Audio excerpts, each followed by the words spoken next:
क्या आप जानते हैं कि भगवान शिव की एक बहन भी थी?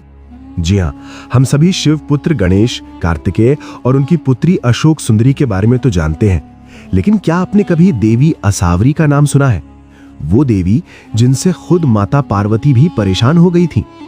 बात उन दिनों की है जब माता पार्वती कैलाश पर अपने परिवार के साथ रहती थी। हालांकि शिवजी अक्सर समाधि में लीन रहते थे और कैलाश पर अधिकतर शिवगण यानी पुरुष ही थे। माता पार्वती को अक्सर घर में एक ननद यानी शिवजी की बहन की कमी खलती थी। उन्हें लगता था कि काश कोई ऐसी स्त्री होती जिससे वो अपने मन की बात कह पाती, जो शिवजी की बहन हो और उनके साथ हंसी ठिठोली कर सके। एक दिन माता पार्वती ने अपनी ये इच्छा महादेव के सामने रखी। उन्होंने कहा, स्वामी, आपकी कोई बहन क्यों नहीं है? मुझे एक ननद चाहिए।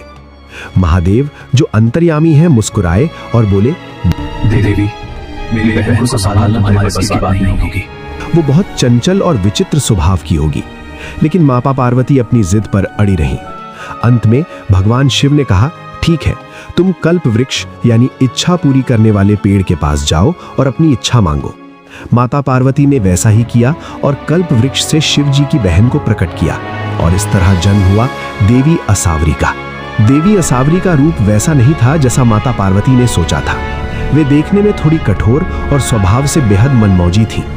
आते ही उन्होंने माता पार्वती से भोजन की मांग की। माता पार्वती ने बड़े प्रेम से अनेक प्रकार के व्यंजन बनाए, लेकिन ये क्या, देवी असावरी ने पल भर में सारा भोजन खा लिया। कैलाश के भंडार खाली होने लगे, लेकिन उनकी भूख शांत नहीं हुई। माता पार्वती हैरान रह गईं। फिर भी उन्होंने जैसे तैसे और भोजन का प्रबंध किया। बात सिर्फ भोजन तक नहीं रुकी। असावरी का व्यवहार बहुत विचित्र था।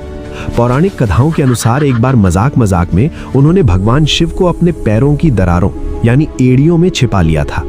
जब माता पार्वती शिवजी को ढूंढने लगी तो असावरी जोर जोर से हंसने लगी। बाद में जब उन्होंने शिवजी को मुक्त किया तो महादेव ने हंसते हुए पार्वती जी से पूछा, कहो देवी, कैसी लगी तुम्हें मेरी बहन?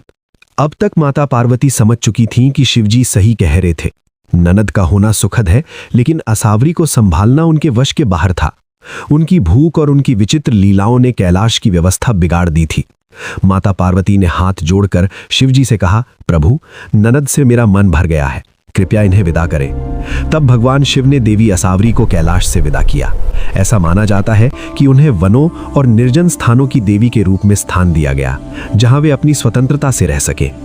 तो दोस्तों, ये थी कहानी भगवान शिव की बहन असावरी की। दक्षिण भारत के कुछ ग्रामीण इलाकों में आज भी देवी असावरी की पूजा की जाती है, लेकिन मुख्य धारा के पुराणों में वे एक रहस्य ही बनी रही।